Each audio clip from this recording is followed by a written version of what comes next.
Alrighty, well, welcome everyone. Thank you so much for attending our information session today. I will start sharing our slides and we can get right to it.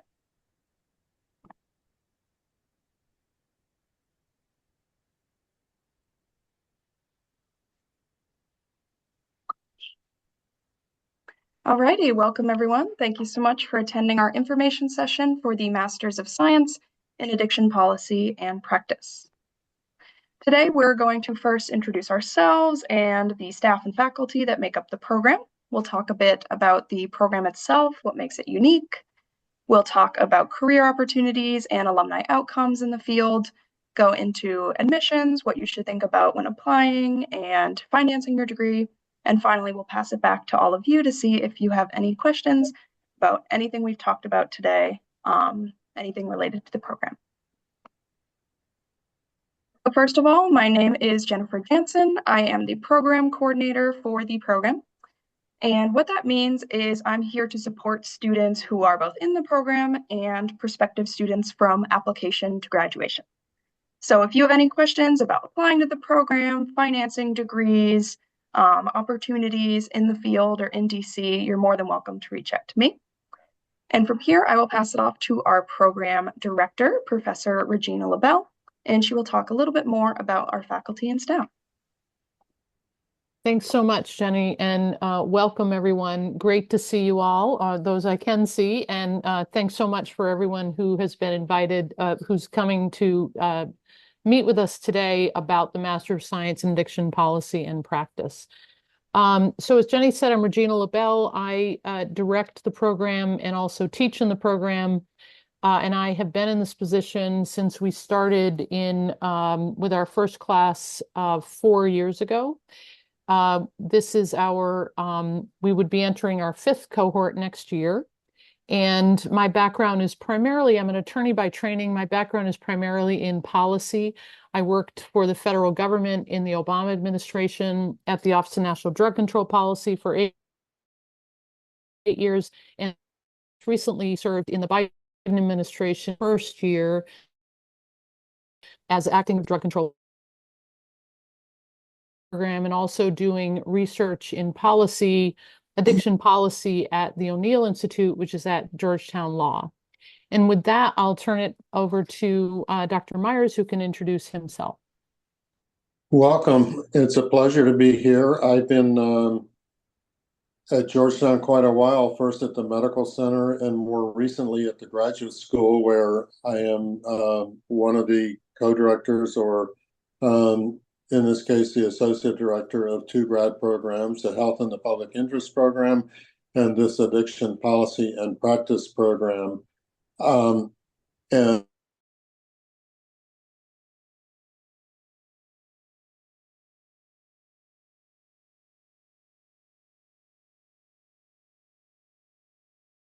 launched this program because I was at that point looking at retirement and thinking that I'd like to get involved in a couple of endeavors that are sort of socially important and emerging fields. And so this has been a great transition for me. And my roles in this program include helping with advising students, particularly if they're interested in research or doctoral degrees after this program, as well as working with the admissions and looking at applications of students as they come in. So welcome, and I look forward to help and answer questions at the end of this.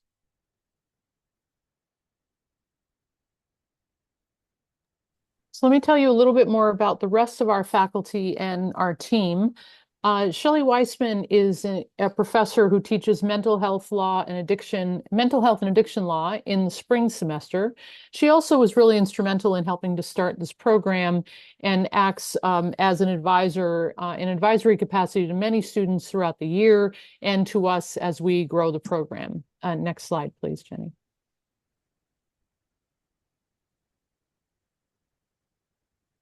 So I'm going to go over who our professors are. So I'm the only full-time professor in this program, and all of our professors are experts who work in the field, who are prolific researchers, and they teach one class a semester. So I'm going to start with Amanda Lattimore. Dr. Lattimore is with AIR. Her day job is with the American Institutes for Research. She teaches social epidemiology and addiction in the fall semester. Dr. Brandon Del Pozo is also a professor at Brown University School of Medicine. He teaches comparative approaches to addiction policy in the spring semester. He also is a former police detective in New York City and was the police chief of Burlington, Vermont for a number of years. Dr. Wilson Compton is the deputy director of the National Institute on Drug Abuse. He teaches 2 classes in the fall and the spring, Foundations of Addiction Psychiatry 1 and 2. And Dr. Compton is an addiction psychiatrist. Next slide, please. Emily Einstein teaches in the fall as well. She's also with NIDA, and she teaches fundamentals of neurobiology. Dr. Christopher Jones is with the Center for Substance Use Prevention at HHS's SAMHSA. He teaches data and statistics in both summer, in the first semester and then the second semester. And then Talid El-Sabawy, Dr. Talid El-Sabawy is a research scholar at the O'Neill Institute, but she also is a professor at Wayne State University. Author of, she teaches U.S. addiction policy, which is kind of a survey course in the first semester, a fundamental course in the first semester. Next slide, please.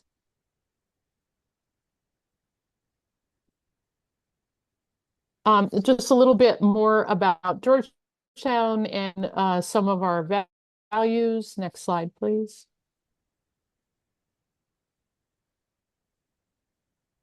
So this program is unique in the country, and really the reason it started is because the addiction policy field is very small, and the problem facing the United States with addiction disorder and overdose is very vast. We have many people who work in this field who are scientists, who are great researchers, but it's moving from research to policy that we often have a challenge.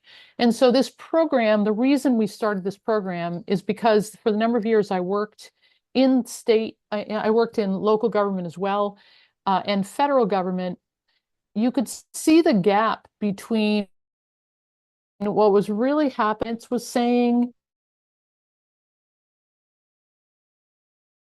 and what putting policy right arguments on our side that doesn't necessarily translate those are really a passion for making a difference in the field and the way we approach addiction policy in the country. Next slide, please. Next slide. So this is a one-year program, and a lot of this you'll see from the classes we chose to the time we asked people to commit. It's a one-year full-time program, and we didn't make it 2 years. We made it 1 year because we want to make sure that people get the fundamental education that they need without having an unduly burdensome cost for their education. So tuition, this is last year's tuition. We do not yet have the tuition for the 2025 year yet, but this is a reduced rate. Jenny will talk about this a little bit more in the application piece. There are full and part, currently have 3 students who are enrolled in the part-time program. We have 1 student who will graduate from the part-time program. So it's 27 core courses, which I'll go over, and then 1 elective, a 3-credit elective class, capstone. You can take the 3 credit, or it can be also 2 credits. There's a number of classes you can take. They should be a policy class, and students have been able to take a court in the past. But if you show the next slide, Jenny, I'll go over what the curriculum looks like. Thanks.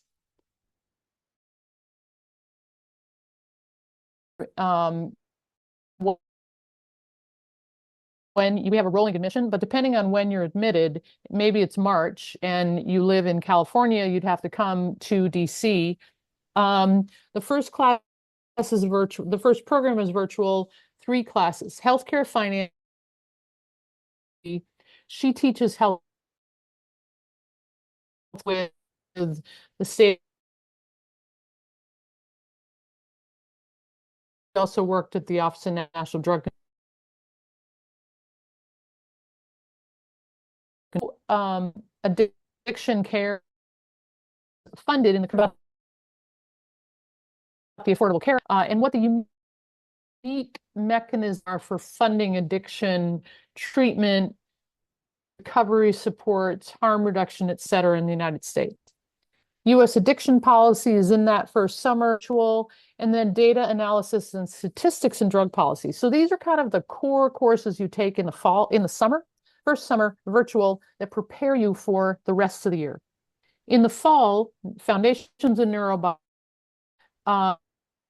the integrative seminar is a class that I teach.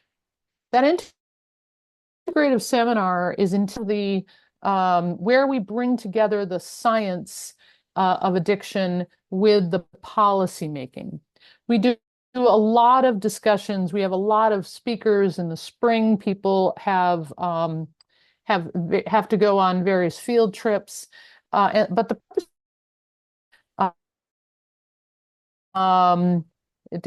realistic and practical, and we move beyond how a bill becomes a law, but how to move legislation that.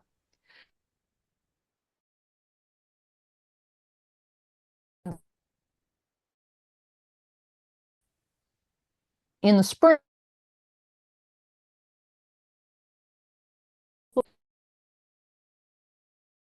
excuse me, taught by and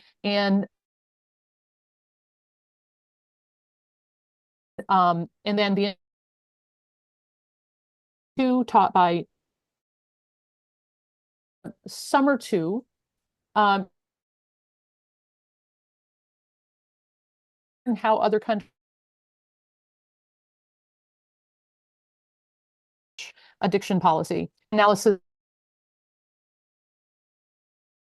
Purposely call it addiction, not just substance use disorder, because we follow the addictions that are identified in the DSM-5, which means gambling disorder is substance use. Students will also may have an interest in other conditions that are not yet identified in the DSM-5, other forms that, that's another piece of what's discussed, particularly in the integrative seminar. Next slide, please, Jenny. If you're back.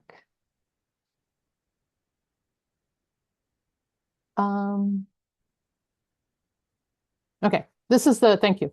This is the part-time schedule. You can see it's year 2. It's not, it's 2 full years. So you take the summer virtual class, 2 classes. It's basically 2 classes a semester until the end.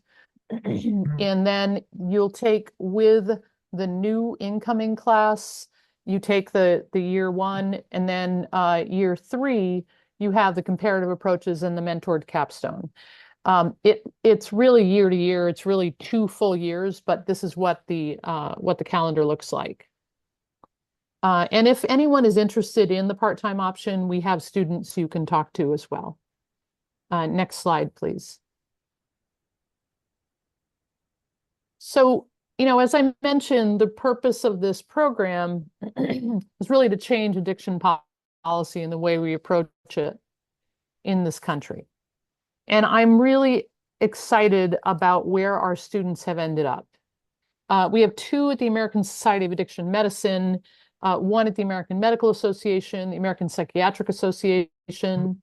2 of our students work for the White House Office of National Drug Control Policy, and then several work in state or local government. So we have 2 students in the DC Department of DC government. One leads the commission that on the opioid litigation funds, and the other works in Department of Behavioral Health doing harm reduction work. Someone else is working in New York State of Maryland. This is a picture of Ben Freyfeld teaching the Maryland governor and lieutenant governor about naloxone distribution on Opioid Overdose Awareness Day. And then we've had several students who have gone on to law school, and we have one student who is in his first year of medical school. So about a third go into nonprofits, another 25% in state governments, and then the remainder in the federal government. Next slide, please.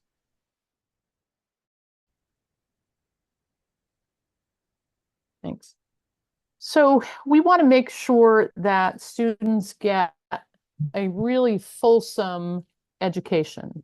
And so we make every opportunity. There are many activities going on all the time. In September, the great thing about September is not only is it's National Recovery Month, but there's a lot of opportunities for students to get involved in that first month when they're on campus.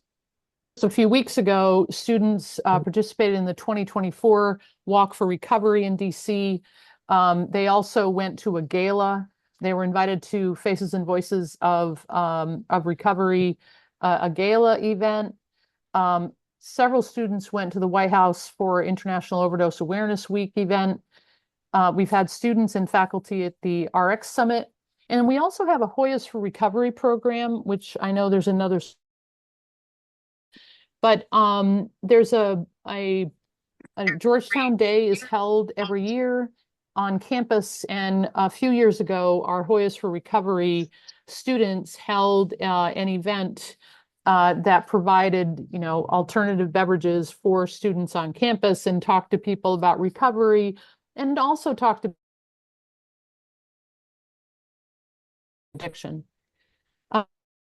This afternoon, for example, we're having an event at Georgetown on main campus as part of National Hispanic Heritage Month. It is an event to discuss La Nueva Drug Talk, which is a prevention program that has been developed by one of our alumni, Gina Malagold. And we have several of our current students and former students who are participating in a roundtable where they're going to learn more about this drug talk specifically focused and identified for people in the Hispanic community. Next slide, please.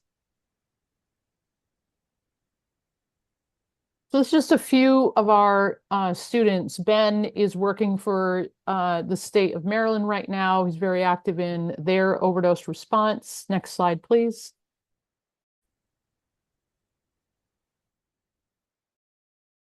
And then Nikki Soda is a consultant. She did the part-time program and has really since she left to advance evidence-based policies, particularly treatment policies. Next slide, please. All right, So I'll turn it over to Jenny if you're. Apologies. My internet connection has been a little on the fritz today, so my apologies for that. Please let me know if I'm cutting out at any point. Do I sound good so far? So far, so good. And if you do cut out, we'll just let you know and we'll take over. Okay. My apologies again, everyone, but let's talk a bit about admissions and what to expect when you are submitting your application. All right, so here is the checklist for our application, what we need from you to be considered for the program.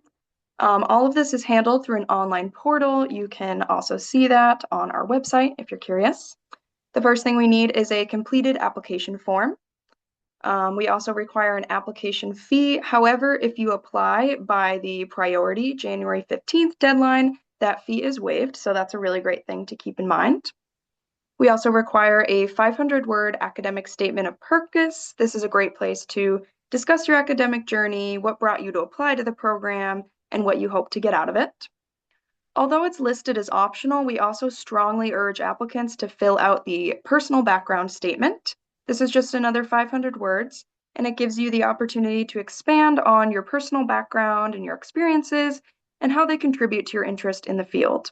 Like Professor LaBelle has been saying, this is a small cohort in a very dedicated, mission-driven community.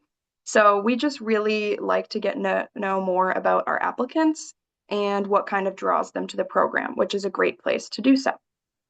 We also require your resume or your curriculum vitae and 2 letters of recommendation. By the deadline, we will accept the name and the email of the recommender. You have a couple weeks after that to actually get the letter into us. So just keep that in mind. If you are someone who is early in your education or currently working on a degree, we would really love to have one of your recommendations be from an academic you've worked with, like a professor, so we can get to know what you're like in the classroom. But we do have a number of students and applicants who are long out of school or mid-career, so we will also accept one or both letters from a trusted professional, like someone you've worked with. As soon as it's available, we'll also need a transcript with your undergraduate degree on it, if that's something you're currently completing.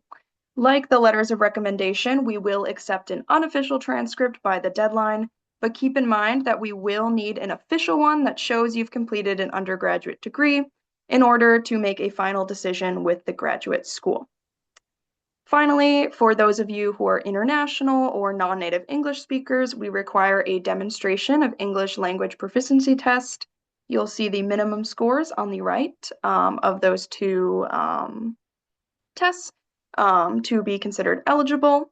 And also, if you attended a school where English was the primary language of instruction, that requirement is waived because we assume you are proficient in completing coursework in English.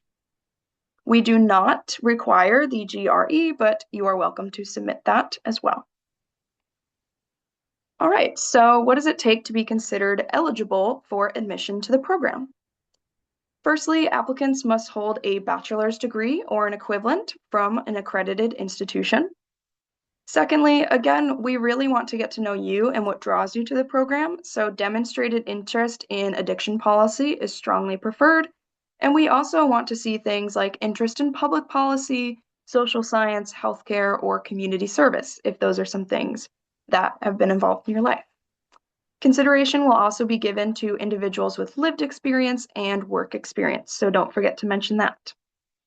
Finally, the Graduate School of Arts and Sciences requires a minimum GPA of 3.0 on a 4.0 scale.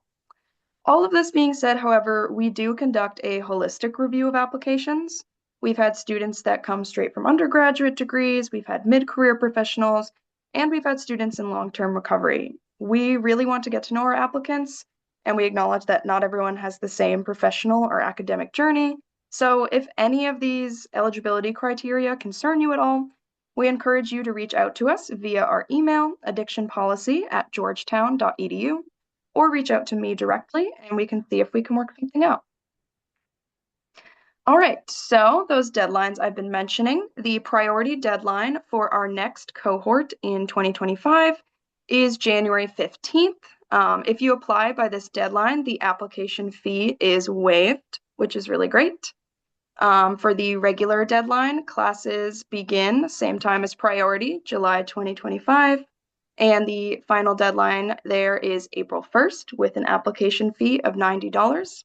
Applications are reviewed on a rolling basis until that date. Sorry if you can hear that cat. He is pretty angry right now. Let's talk a little bit about financing your degree. Again, as Professor LaBelle said, we don't have a confirmed tuition rate for the academic year of 2025 yet, but you can check out the Graduate School of Arts and Sciences website for more info. It tends to increase about 3 to 4% annually. Our tuition is also discounted from the typical graduate school rate, about $20,000. This is an agreement made with the school based on their faith in the mission and work of the program. So we're really happy to extend this kind of discount to our students. Beyond that, the majority of students finance their degrees through multiple sources, such as external scholarships, which you can find out more about through the Office of Graduate Fellowships and Awards, as well as the Graduate Career Center. And there's also employer tuition benefits, which we really encourage you, if you are currently working, to reach out to your employer and learn more about. That's one of the reasons we have a part-time version of this program and try to have a good amount of our courses be accessible for people who are working. If you are eligible for Veterans Affairs benefits, make sure to contact the Georgetown University Veterans Service for information on starting that application process. They will also schedule appointments with you on their website, which is a really great resource to take advantage of. Graduate students are indeed eligible to submit the free application for Federal Student Aid, or the FAFSA, which will be available for the next academic year, starting December 1st of 2024. So that's a great thing to keep in mind. It's free to apply. You could be awarded federal low-interest student loans or federal work study, which would allow you to apply to part-time positions around campus that are designated for federal work study participants.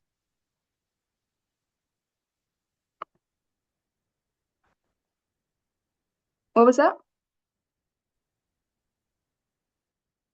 Never mind. Sorry about that. The last thing on here is just that the Georgetown Office of Revenue and Receivables offers payment plans. There's monthly installment plans through their office that you can sign up for through the billing portal for Georgetown. All right, so now we're going to pass it off to all of you. You are welcome to type in the chat or to use the raise hand function if you have a question about anything we've talked about today. And thanks so much for spending what may be your lunch break with us. We're excited to hear more from you.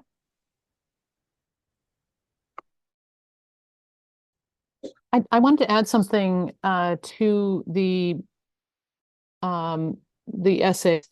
As Jenny said, you know, we have had several people experience who are in our program. We also have had several people who have been had backgrounds that involve the criminal legal system. And not only are we open to those applications, we encourage you to apply, because it really adds, first of all, it will add to the field in the long term, but it really adds to the learning experience of the students who come from such a diverse array of backgrounds. And you don't need to, you know, we respect your privacy. You don't need to feel that you have to put that in such a public document. But we are open to discussing your application with you beforehand. We just wanted you to know that that's something that is important to us and a value that we try to bring to this program.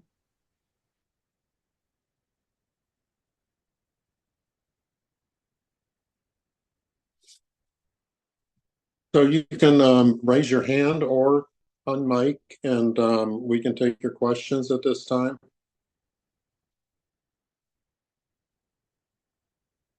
Ruby, I believe you're first. Thank you so much for taking the time to talk to me. I really appreciate it. I'm wondering if you could speak a little bit more about the part-time program and how it works with having those in-person classes, you know, if you are employed or have other stuff going on. Thank you. So, because our professors, for the most part,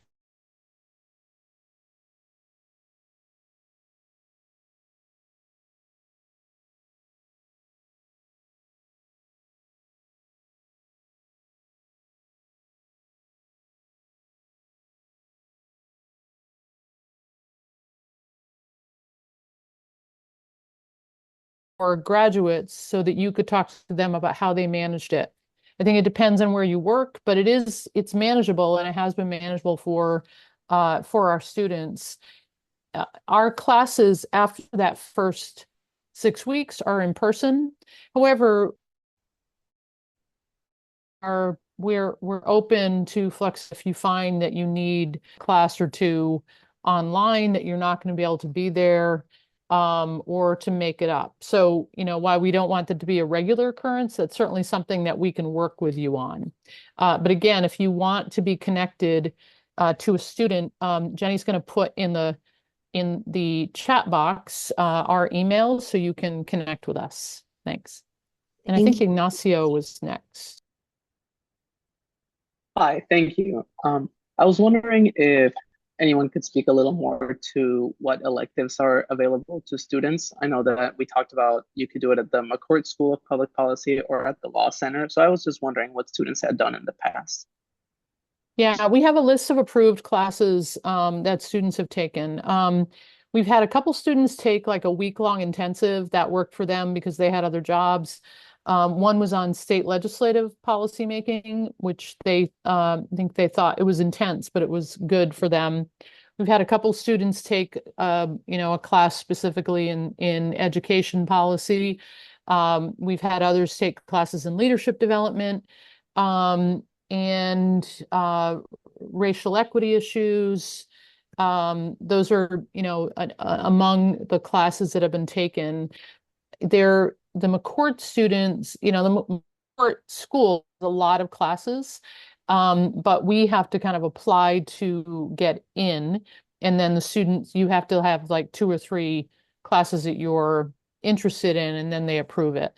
There's at least 1, perhaps 2 other drug policy classes too that some students have taken in the past as well. Thank you. Thanks.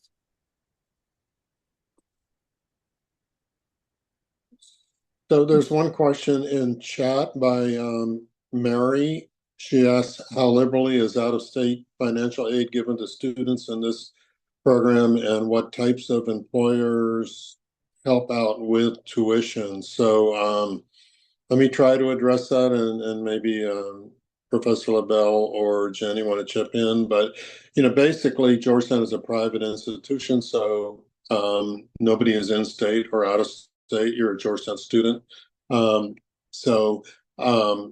Our financial aid at Georgetown is actually either federal financial aid through subsidized loans or other similar vehicles. We don't have any specific merit aid for this program because maximum merit aid for the program is divided up and applied toward that reduced tuition that everybody gets. So the $50,000 includes all the any possible merit aid. The school can give you information on other types of programs to apply for, including VA or other veterans benefits, which can be substantial to anyone who's eligible for them.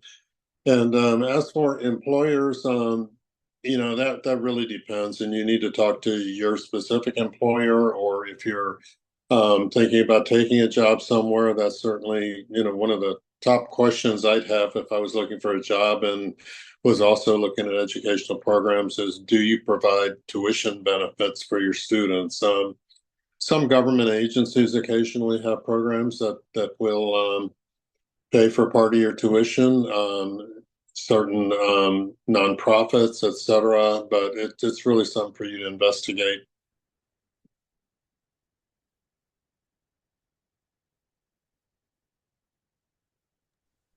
One of the other questions about scholarship opportunities for international students, we do not have specific scholarships for either domestic or international students. That's something that if you're an international student, you'd have to see if there are country-specific scholarships you could get from your government. That occurs sometimes, but nothing specific in the program. So while we're talking about international students, I just wanted to mention that anytime we're in an election year and there's people changing roles in the government, et cetera, there's a possibility for policies regarding FAFSA or visas to change and to slow down or become difficult while the new policies are enacted. So I urge everyone that, particularly in this election year, that everything you do toward enrolling and getting yourself set as far as financial aid and visas, that you do it at the earliest possible moment to avoid those kind of delays later on. I mean, the FAFSA opens December 1, I think, Jenny, is that what you said? So Yes. that, that should be stable for this, because a lot of that is established by federal law, but the international students may have specific concerns. Yes, and you're also welcome to check out the website for the Office of Global Services. They handle a lot of those travel documents and kind of applying for visas into the country. And their new international students page may have some more information on applying to scholarships specifically for international students. We have a raised hand from Addison.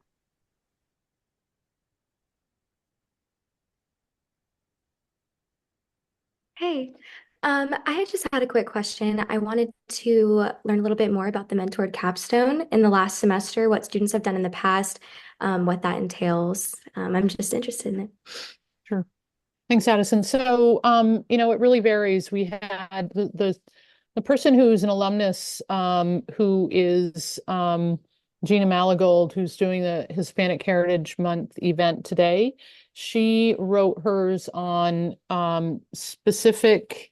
the need for specific grief resources for people who lose a loved one to overdose, because it's different from other types of grief services. So that was hers, and she did a video. She wrote the paper. There's a paper requirement. There's also kind of there's a policy piece associated with it. So she did a video. That was very well done. I had a student last year who wrote about the importance of prevention in the continuum of care. She did her paper, but she also did a podcast interview with people in the prevention field to talk about what prevention means. Those are a few that stand out. We've had a couple who have done, I had one student who wrote about the Americans with Disabilities Act and its applicability to people who are receiving methadone, who are being denied access to long-term care facilities. She had an op-ed that was published in Health Affairs, and she's gone on to work at the American Society of Addiction Medicine, and that issue has kind of taken off as well.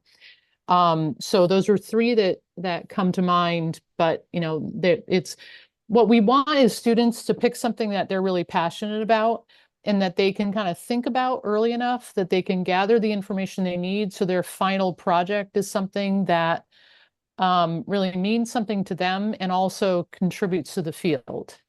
And we've been fortunate to have a lot of students who have been able to do that. Thanks. Thank you. We had a couple of questions in the chat, Jenny. Yes, Helena was asking about the length of the personal statement. 500 words to clarify is the approximate length. Yeah, we can't read a whole personal essay, but it's okay to go a little bit over that. Yeah, we're not going to count words, so around 500, please. Yes. So someone else is asking about if you apply, can you start in 2026? So ordinarily, you would be applying now for 2025, starting in the summer. While it's possible to apply now and defer an application till 2026, there's, that's a personal choice. I won't comment on whether it's better to either apply now or to wait. But I would say, basically, if you're not sure about whether you can start in 2025, sure, go ahead and apply now. And if you need to, you can defer. But otherwise, I would apply now for 2025, basically. Yes, and that would be a good time to apply before the priority deadlines. That fee is waived if you're not sure if you can make it for the next academic cycle. We've had a few students who have deferred and then started and then enrolled later. And we've had some students who have applied, deferred, and didn't come. You know, life changes in a year, so it's just a personal decision. Great. Do we have any more questions, comments?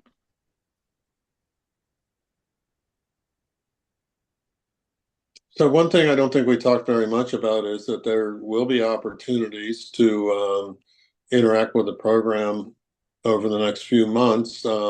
Whether or not you've started an application, we'll have more information sessions. You can find out about those on our website. There will also be opportunities probably for campus visits. Maybe Jenny wants to say something about that. And we've also, in the past, there's been an accepted students day at the grad school. So do you know anything about that, Jenny? Yes, we are working on that. We are still in the kind of proposal stage for that, but I can let people know if that's been approved. Usually we have an admitted students day in combination with the other interdisciplinary studies programs because we do have a small cohort.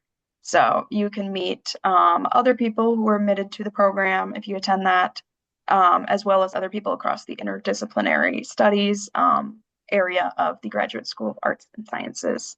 And we can also, as we mentioned earlier, coordinate chats with current students, alumni, by just reaching out to our email or calling me by the number listed here if you want to hear from someone who has had experience in the program. And we have arranged, if you're going to be on campus, we've arranged for folks to get a tour, but also to attend a class. So if Fridays work, my class is 2 o'clock, starts at 2 o'clock on Fridays. And, you know, we've had several people who have attended. I've also had students, prospective students participate via Zoom in that class, and I'm amenable to that. And I'm sure the other professors would be as well. So again, just let us know if you want to sit in on a class. Yes. If no one else has any last minute questions, we want to thank you so much for your time. It was really lovely to see some of your faces and hear your questions. Our phone number and our email are up here if you want to reach out to us about any of those opportunities, or if you still have some lingering questions. And we also have our social media up here, which is a great resource to see what we're doing and what our students are doing in the meantime. We just had a lot of content up for September, which is National Recovery Month. So a lot of our students and alumni were very active in the DCU communities, which was really nice to see. So I definitely recommend following those pages for more info. And have a great rest of your afternoon, everyone. Thank you, everyone. Good to see you all. Take care.